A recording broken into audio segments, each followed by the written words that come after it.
معزز و مکرم حاضرین محفل، نوجوانان اہل سنت، پیارے بچوں، السلام علیکم ورحمۃ اللہ تعالی وبرکاتہ۔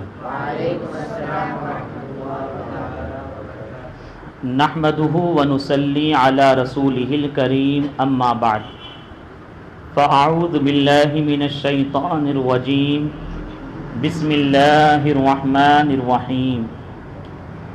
یا ایہا الذین آمنوا ادخلوا فی السلم کافۃ ولا تتبعوا خطوات الشیطان انہ لکم عدو مبین۔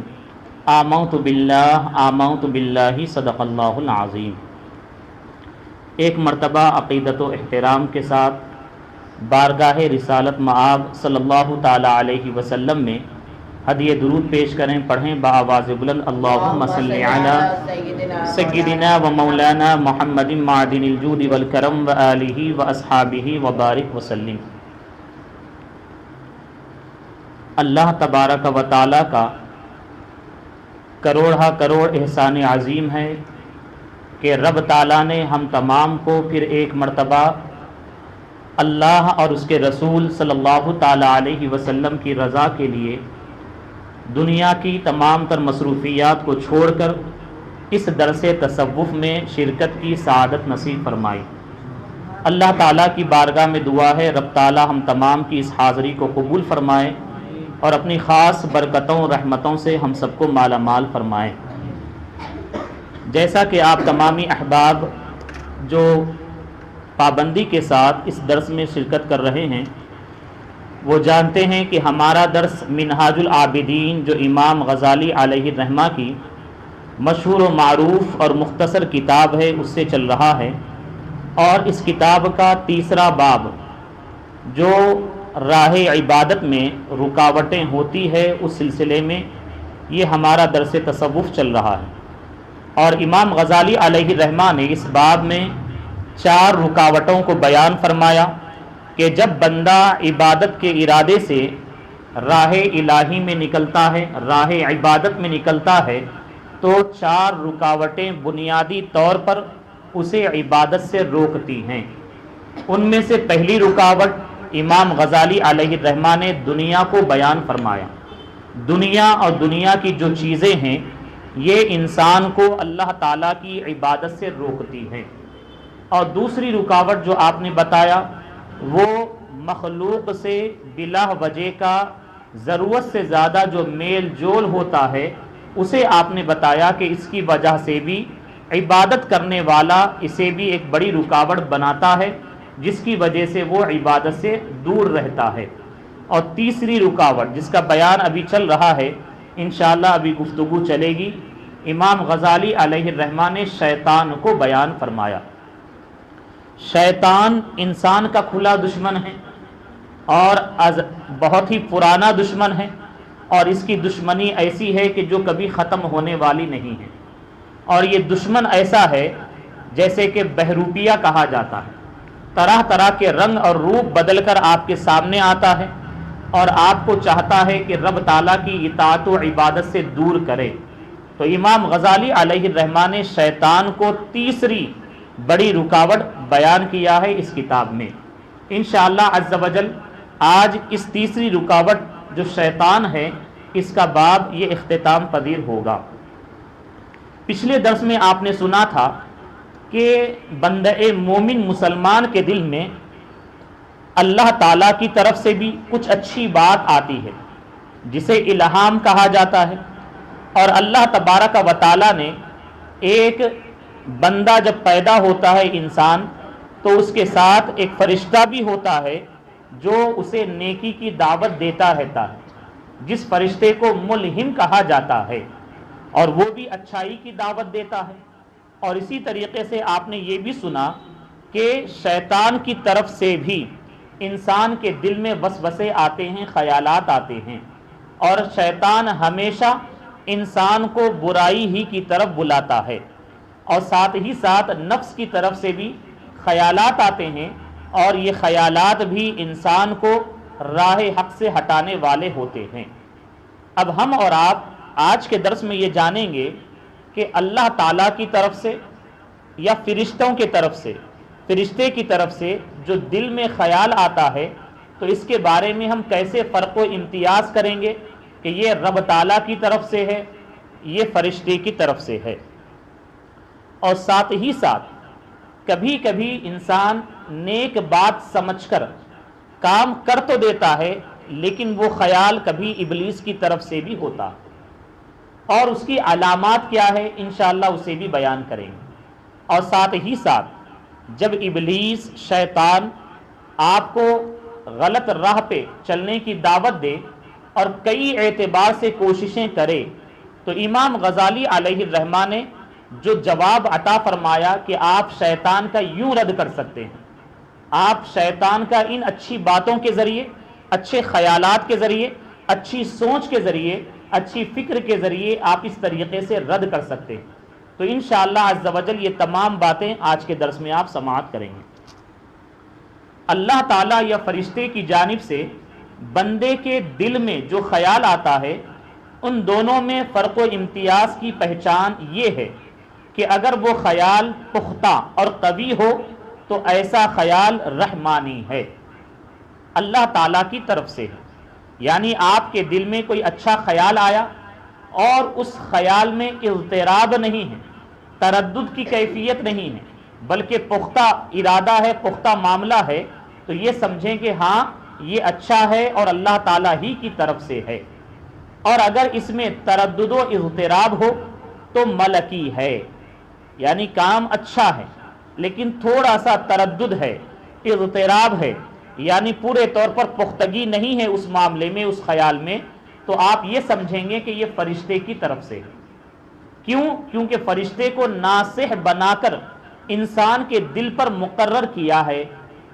اللہ تعالیٰ نے فرشتے کو ناصح بنا کر، یعنی نصیحت کرنے والا بنا کر انسان کے دل پر مقرر کیا گیا ہے۔ وہ ہر طرح بندے کو نیکیوں کی طرف مائل کرتا ہے اور نیک امور سامنے لاتا ہے تاکہ انہیں قبول کرے اور ان پر عمل کرے۔ نصیحت کرنے والا آپ جانتے ہیں، آپ کو علماء نصیحت کرتے ہیں اور آپ کو بتاتے ہیں کہ دیکھیے آپ کے لیے یہ اچھا پہلو ہے، آپ یہ کریں گے رب تعالیٰ اس سے راضی ہوگا، آپ یہ عمل کریں گے تو آپ کے نامے اعمال میں اتنی نیکیاں لکھی جائے گی۔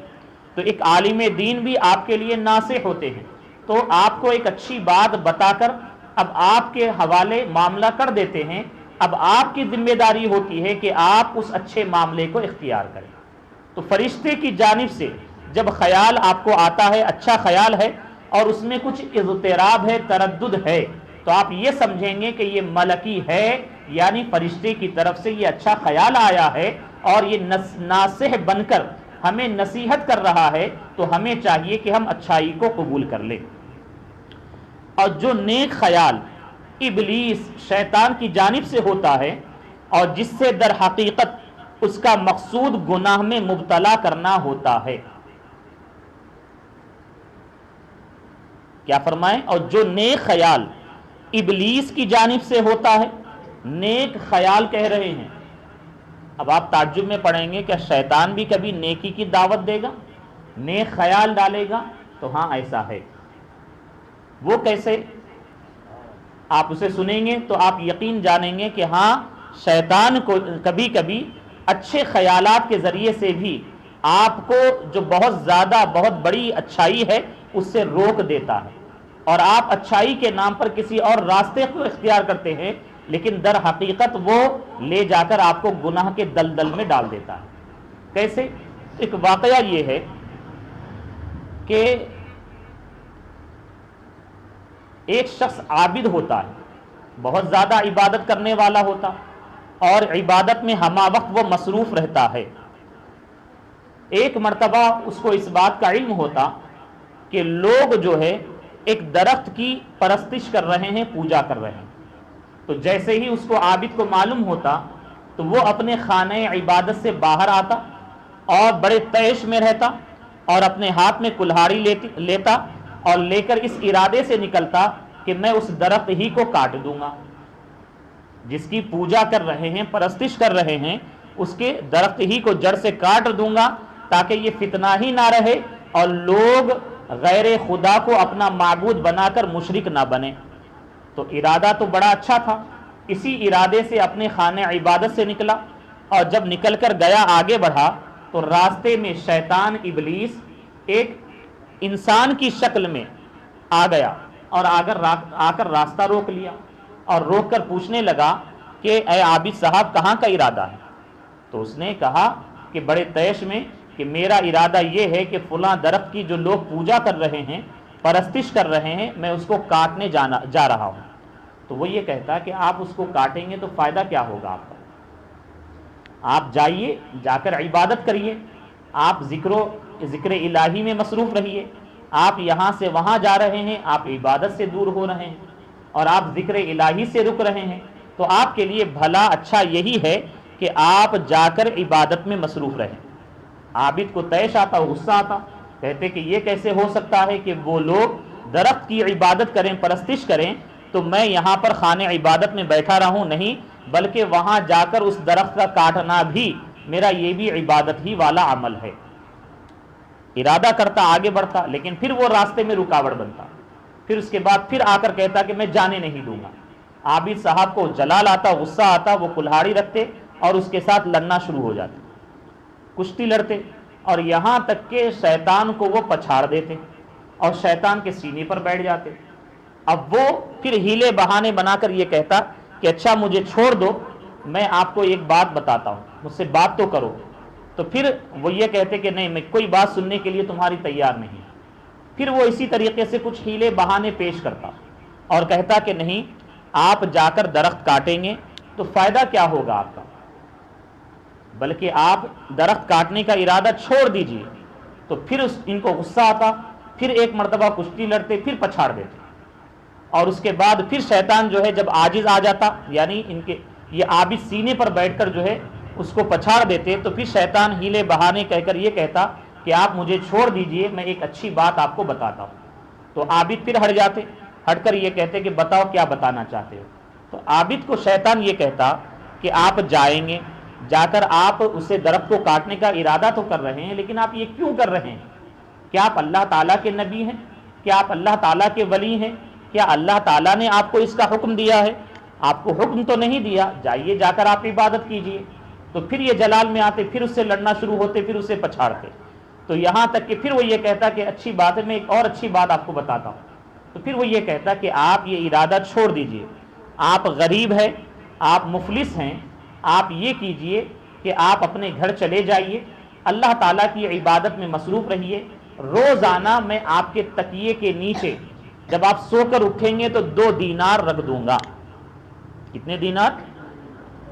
2 دینار میں رکھ دوں گا، اور آپ اس کے ذریعے سے اپنا گزارا کریے، اور اسی طریقے سے اپنے جو محتاج ضرورت مند خیش و اقارب رشتہ دار ہے ان کی ضرورت کو پورا کریے۔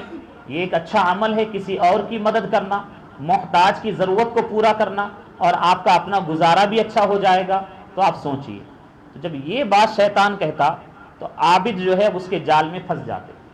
اب وہ یہ کہنے لگتے ہاں واقعی صحیح بات ہے، اگر مجھ کو تو اللہ تعالیٰ نے حکم نہیں دیا، میں اللہ تعالیٰ کا نبی تو نہیں ہوں، تو اگر وہ لوگ وہ کرتے ہیں تو کرنے دیں، میں جاؤں گا، جا کر اپنی عبادت میں مصروف رہوں گا، اور مجھے روزانہ دینار مل جائیں گے تو میں اس کے ذریعے سے نیک عمل کروں گا۔ اب کیا ہے یہ؟ بظاہر نیکی کی دعوت اس نے دی، نیک خیال اس کے دل میں آخر ڈال دیا ہو۔ اب عابد صاحب چلے گئے اور جا کر جو ہے سو گئے، صبح اٹھ کر دیکھے تکیے کے نیچے واقعی 2 دینار ہیں، خوش ہو گئے، لے لیے۔ اس کے بعد دوسرا دن گزرا، پھر دیکھے بیدار ہو کر 2 دینار ہے، پھر خوش ہو گئے۔ اسی طریقے سے تیسرا دن گزارے، اور گزارنے کے بعد تکیے کے نیچے دیکھے تو 2 دینار نہیں ہیں۔ اب عابد کو آیا جلال کہ اچھا آج 2 دینار نہیں ہیں، چلو پھر میں چلتا ہوں اور اس سے جو ہے میں درخت کو کٹ کر دوں گا۔ اسی ارادے سے عابد کلہاڑا لے کر نکلتے، اور نکلنے کے بعد پھر راستے میں اس سے ملاقات ہو جاتی، اور وہ آ کر پھر راستہ روکتا کہ اے عابد صاحب کہاں کا ارادہ ہے؟ تو پھر یہ کہتے کہ میں جا رہا ہوں، درخت کو کٹ کر کے ہی رہوں گا، کاٹ دوں گا، اس لیے کہ یہ لوگ اس کی عبادت کر رہے ہیں۔ تو وہ یہ کہتا کہ رک جائیے، آخر کیا وجہ ہے؟ تو نہیں، میں کاٹ کر ہی دم لوں گا۔ تو یہ بضد ہو جاتے، تو شیطان پھر رکاوٹ بنتا، تو پھر یہ کہتے کہ اچھا تو ٹھیک ہے میں پھر تجھ سے کشتی لڑوں گا، وہ کلہاڑی پھینکتے اور پھینک کر جو ہے اس سے کشتی لڑنے لگتے، لیکن جب یہ کشتی ہوتی تو ہونے پر جو ہے عابد صاحب ہار جاتے اور شیطان جو ہے اس پر غالب آ جاتا، پچھاڑ دیتا۔ پہلے 2-3 مرتبہ عابد صاحب نے پچھاڑ دیا تھا اور شیطان پر یہ غالب آ گئے تھے اور شیطان جو ہے ہیلے بہانے بنا کر چھٹکارا پا لیا، لیکن اب کی بار عابد جو ہے مغلوب ہو گئے، شیطان اس پر غالب آ گیا اور شیطان نے پچھاڑ دیا۔ تو عابد نے یہ کہا کہ آخر کیا وجہ ہے کہ اے شیطان تو نے مجھے، اے شخص تو مجھے پچھاڑ دیا، ابھی معلوم نہیں ہے شیطان ہے، اے شخص تو نے مجھے پچھاڑ دیا۔ تو وہ یہ کہتا ہے کہ سنو، جب تم پہلی مرتبہ دوسری مرتبہ جب آئے اور مجھ سے لڑے تو تم اخلاص کے ساتھ گھر سے نکلے تھے۔ کس کے ساتھ؟ اخلاص کے ساتھ نکلے تھے اور اخلاص ہی کی وجہ سے تم مجھ پر غالب آ گئے تھے، لیکن آج تمہارا اپنے گھر سے نکلنا اللہ تعالیٰ کی رضا کے لیے نہیں ہے، اخلاص و للہیت کے ساتھ نہیں ہے، بلکہ تم دیناروں کے خاطر نکلے ہو۔ جب وہ دیناروں کے خاطر نکلا تو اس طریقے سے شیطان اس پر غالب آ گیا اور پھر اسے پچھاڑ دیا، اور جو وہ ایک اچھا عمل کرنے جا رہا تھا تو دیکھیے ایک دوسرے اچھے خیال کے نام پر اسے راہ راست سے ہٹا دیا، اور اس طریقے سے وہ اخلاص و للہیت کی جو دولت اور نعمت اس کے پاس تھی وہ اسے کھو بیٹھا۔ تو یہ ہے شیطان کی طرف سے اچھا خیال کسی انسان کے دل میں آنا۔ تو یہی معاملہ ہے کہ شیطان بھی جو ہے اچھے خیال انسان کے دل میں لاتا ہے، لیکن آپ اس سے کیسے بچ سکتے ہیں اسے بھی سماعت کریں، اور اس کی پہچان کیا ہے اسے بھی جانیے۔ اور جو نیک خیال ابلیس شیطان کی جانب سے ہوتا ہے اور جس سے در حقیقت اس کا مقصود گناہ میں مبتلا کرنا ہوتا ہے، تو ہمارے شیخ رحمت اللہ علیہ نے اس کی پہچان یہ بتائی ہے، اگر اس سے دل میں خوشی پیدا ہو، خوف پیدا نہ ہو، عجلت پیدا ہو، جلد بازی، تحمل و اطمینان پیدا نہ ہو، دل میں بے خوفی آئے، ڈر نہ آئے، اور آخرت کے متعلق غفلت پیدا ہو، بصیرت پیدا نہ ہو، تو ایسا خیال شیطانی ہے۔ یہ سب جو علامات ہے یہ شیطانی ہے، اس لیے اس سے بچو، اجتناب کرو۔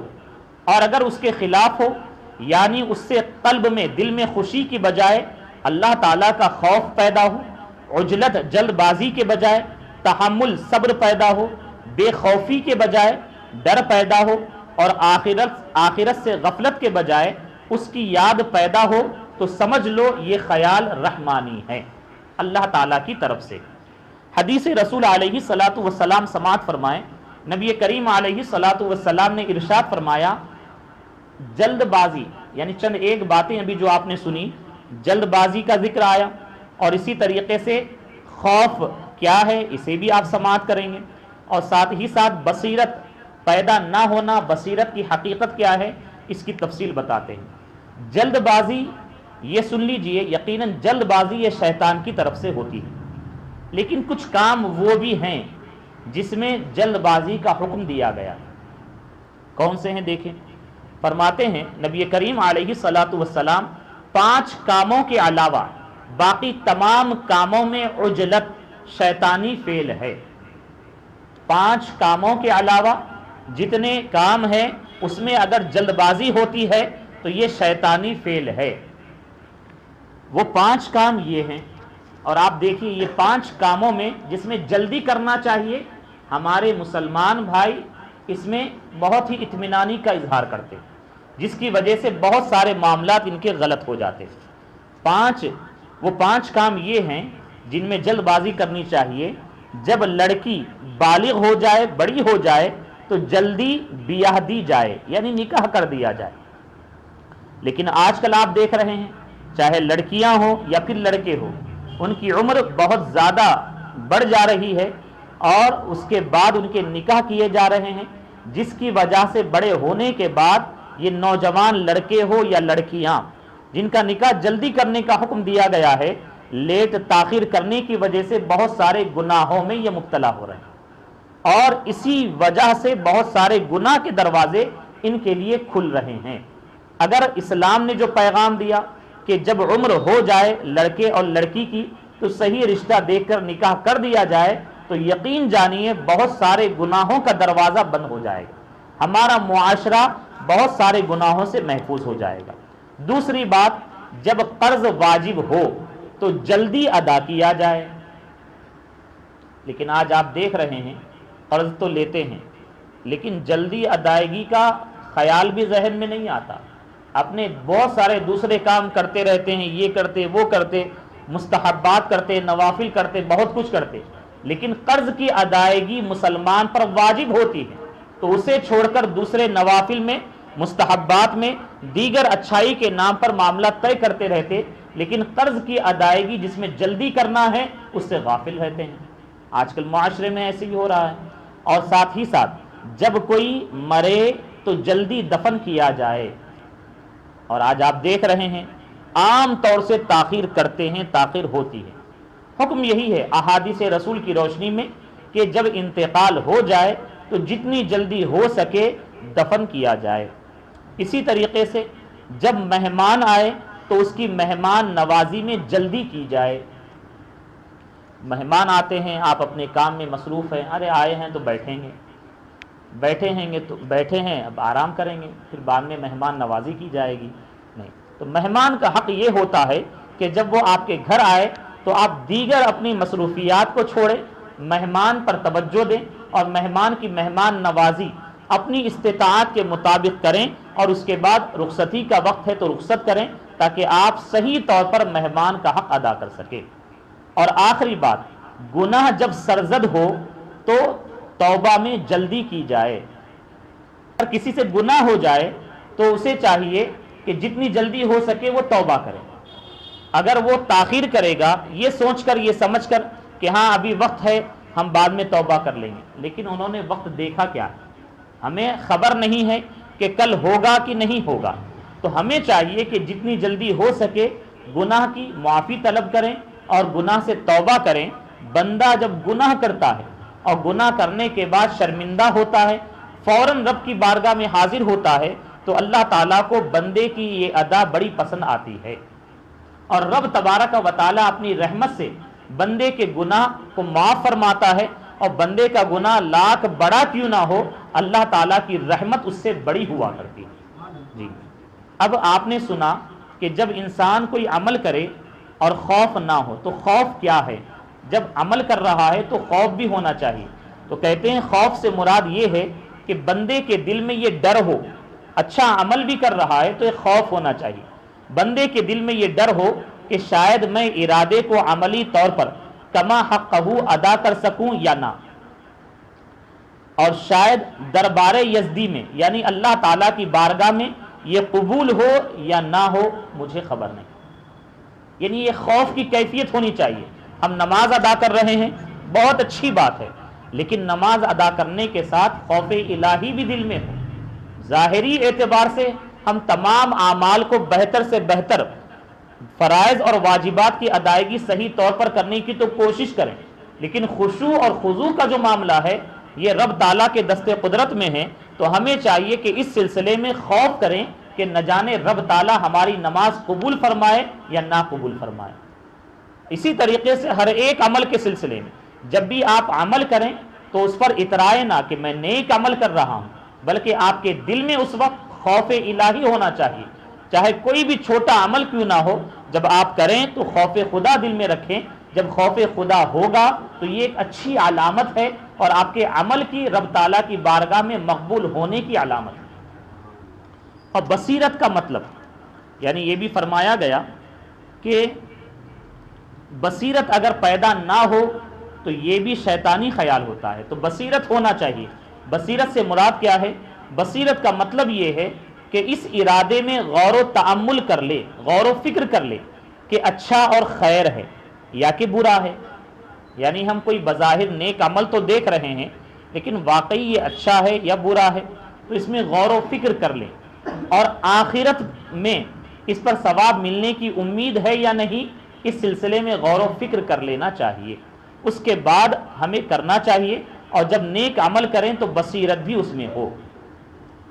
کہتے ہیں یہ تین امور ضروری تھے، یعنی انسان کام میں نیک عمل میں جلد بازی نہ کرے، اور جب نیک عمل کرے تو خوف الہی بھی رہے اور بصیرت بھی رہے۔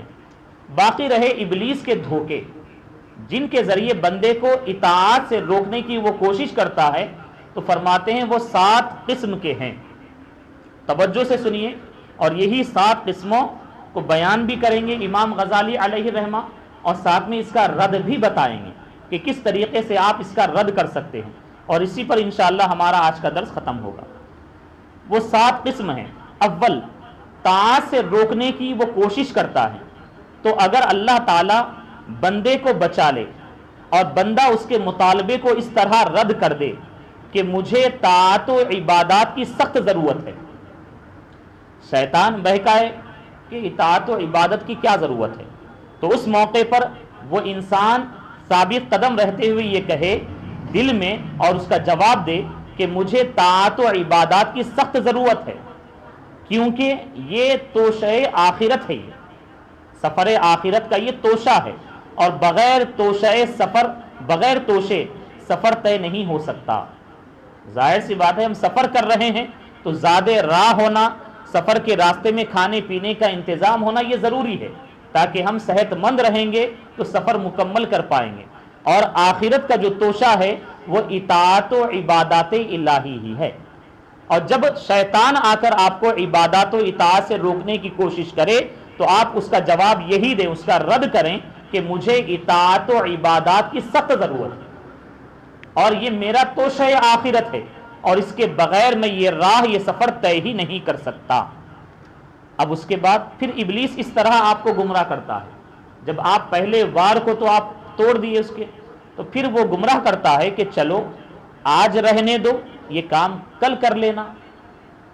ایسا بہت بار ہوتا ہے کہ آپ نیک کام کا ارادہ کرتے ہیں کہ ہاں آج میں یہ کر ہی لوں گا، لیکن شیطان آ کر راہ میں رکاوٹ بن جاتا ہے، تو آپ کے دل میں یہ بات ڈالتا ہے کہ چلو کرنا تو ہے، آج نہیں کل کرنا۔ تو اب اگر یہ معاملہ جب آ جائے تو اگر بندہ اس سے بھی بچ جائے اور ابلیس کی بات کو اس طرح ٹھکرا دے، اس کا جواب کیسے دیں گے آپ؟ تو امام غزالی علیہ رحمہ فرماتے ہیں کہ میری موت میرے قبضے میں نہیں ہے۔ شیطان نے کیا کہا کہ کل کر لینا، تو آپ اس کا رد کریں گے، اس کا جواب کیسے دیں گے؟ فرماتے ہیں میری موت میرے قبضے میں نہیں ہے، اور دوسرے یہ کہ اگر آج کا کام کل پر چھوڑا تو کل کا کام بھی تو ہے، وہ کس دن کروں گا؟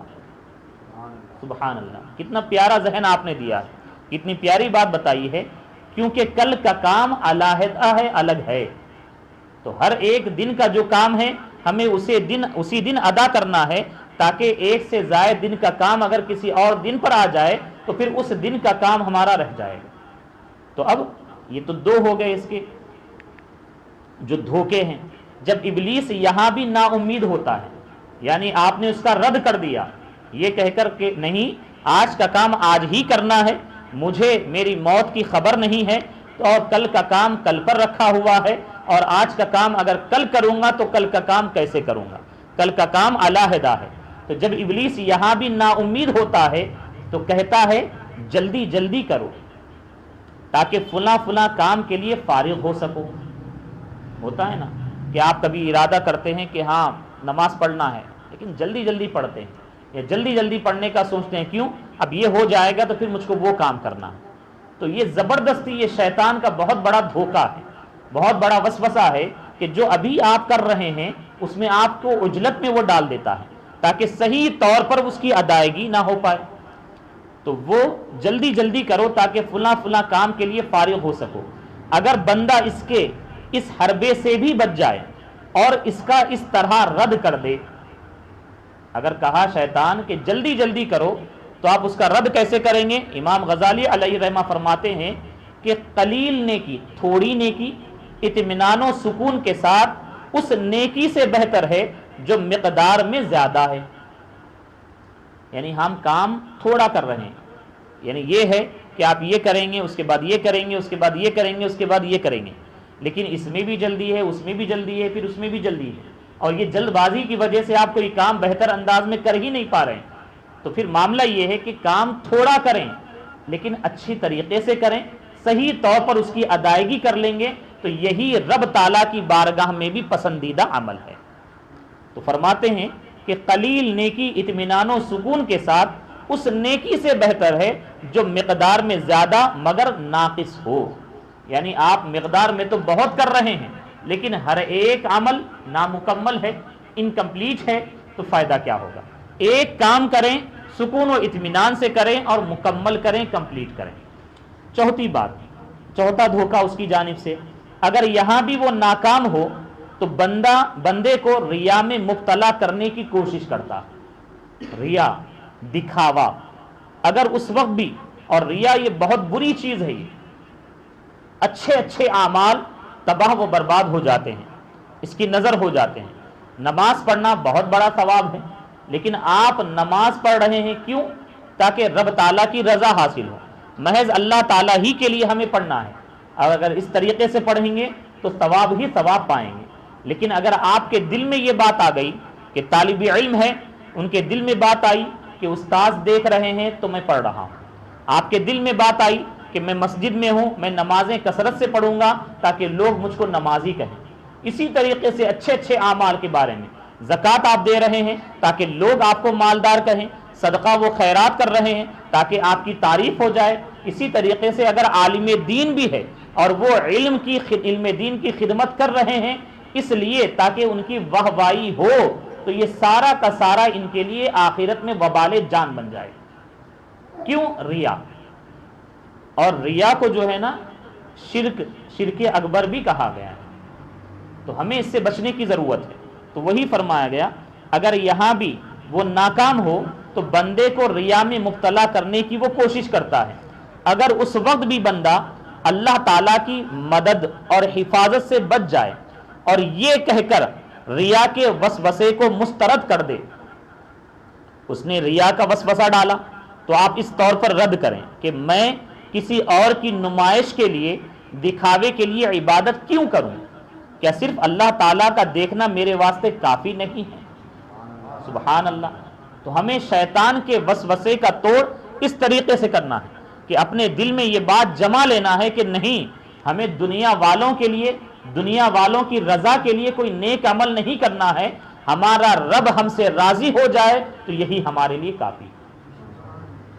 اس کے بعد پھر وہ عجب میں مبتلا کرنے کی کوشش کرتا ہے، گھمنڈ میں، تکبر میں، اور بندہ از روئے وسوسہ کہتا ہے کہ تو کتنا باعظمت اور شب بیدار ہے اور تو کتنی فضیلت کا مالک ہے۔ یعنی اس کے دل میں ایک گھمنڈ، تکبر پیدا کر دیتا ہے کہ ہاں تو کتنا عظمت والا ہے اور کتنی راتیں جاگنے والا ہے، کتنی خوب عبادت کرنے والا ہے، کتنی فضیلت کا مالک ہے۔ تو اس طریقے کی باتیں اگر اس کے اندر وہ ڈال دے نیکیوں کے سلسلے میں، تو اب وہاں پر اس کا رد کیسا کیا جائے؟ تو امام غزالی علیہ رحمہ فرماتے ہیں کہ اگر حق تعالیٰ کے فضل و کرم سے بندہ اب بھی محفوظ رہے اور عجب میں، گھمنڈ، تکبر میں مبتلا نہ ہو، بلکہ ابلیس کے اس وسوسے کو اس طرح رد کر دے۔ کس طرح رد کرے؟ کہ اس میں میری کیا بزرگی ہے، میرا کیا بڑاپن ہے، یہ تو سب اللہ تعالیٰ کا احسان ہے۔ سبحان اللہ، جس نے مجھ گناہ گار کو یہ توفیق دی، اور یہ بھی اس کا کرم ہے کہ میرے حقیر و ناقص اعمال کو شرف قبولیت سے نوازا۔ اگر اس کا فضل و کرم نہ ہوتا تو میرے بے حد گناہوں کے مقابلے میں میرے ان قلیل اعمال کی کیا وقعت تھی، کیا حیثیت تھی۔ سبحان اللہ۔ تو ہمیں چاہیے کہ ایسے موقع پر جب آپ نیک عمل کر رہے ہیں، آپ کے دل میں یہ وسوسہ کھٹکا کہ تکبر آیا، گھمنڈ کا اظہار ہو رہا ہے، تو اسی موقع پر آپ اسی کا اظہار کریں گے کہ میں کچھ نہیں ہوں، اگر میں نیک عمل کر رہا ہوں محض اللہ تعالیٰ کی توفیق ہے، اگر میں نیک کام میں لگا ہوں یہ بھی رب تعالیٰ ہی کا فضل ہے، اگر رب تعالیٰ کی مشیت نہ ہوتی، رب تعالیٰ کی توفیق شامل حال نہ ہوتی، نہ جانے ہم کن گناہوں میں ملوث ہوتے۔ تو ہمیں چاہیے کہ اس موقع پر بھی اس طریقے سے اس کا رد کریں۔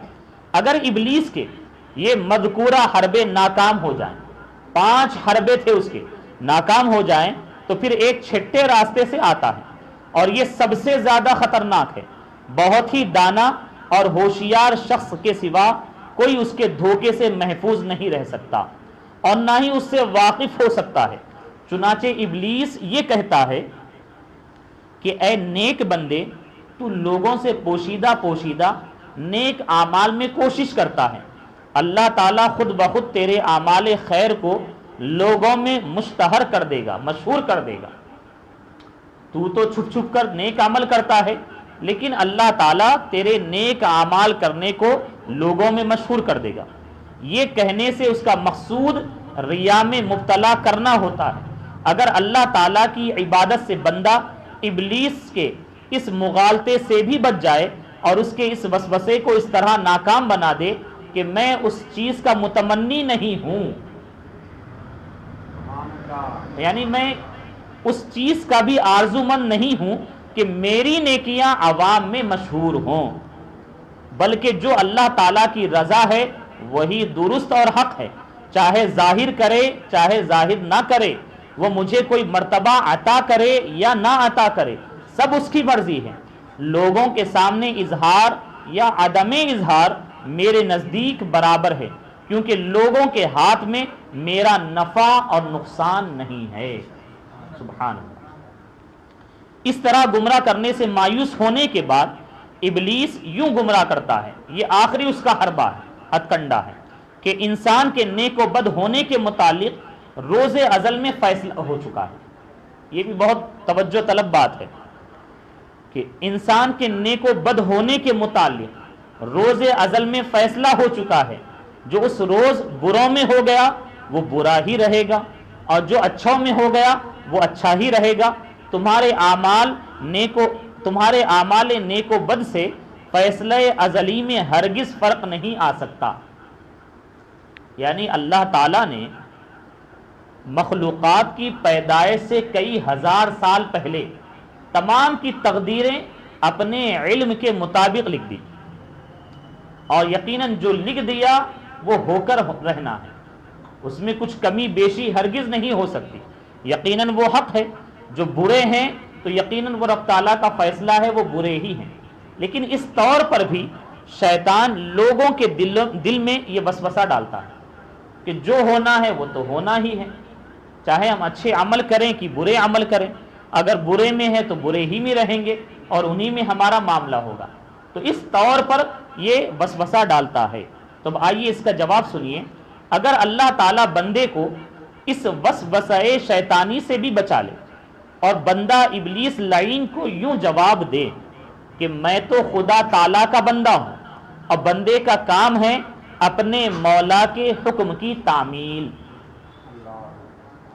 یقیناً اللہ تعالیٰ نے ہر ایک کے مقدر میں جو ہونا ہے وہ لکھ دیا ہے، لیکن اللہ تعالیٰ نے ہمیں یہ بھی تو حکم دیا ہے اقیموا الصلاۃ وآتوا الزکاۃ، کہ تم نماز قائم کرو اور زکوٰۃ ادا کرو، اسی طریقے سے تم حج مکمل کرو اور عمرہ مکمل کرو، اور اللہ تعالیٰ کے جتنے بھی احکامات ہیں یہ بھی تو اللہ تعالیٰ ہی کا حکم ہے، اور اس میں بھی تو اللہ تعالیٰ کی رضا ہے۔ تو بندے کو چاہیے کہ رب تعالیٰ کے حکم کی تعمیل کرتا رہے۔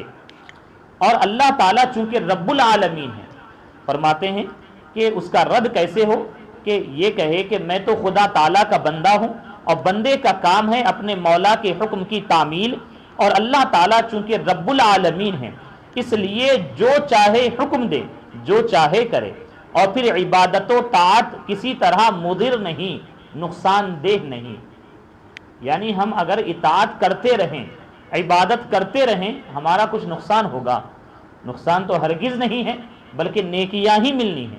اور کیونکہ اگر میں علم الہی میں سعید ہوں تو پھر بھی اور زیادہ ثواب کا محتاج ہوں، اور اگر معاذ اللہ علم الہی میں میرا نام بدبختوں میں لکھا ہو تو بھی نیک اعمال کرنے سے اپنے اوپر یہ ملامت تو نہیں کروں گا کہ مجھے اللہ تعالیٰ طاعت و عبادت نہ کرنے پر سزا دے گا، اور کم از کم تو یہ ہے کہ نافرمان بن کر جہنم میں جانے کی نسبت مطیع بن کر، فرما بردار بن کر جانا بہتر ہے۔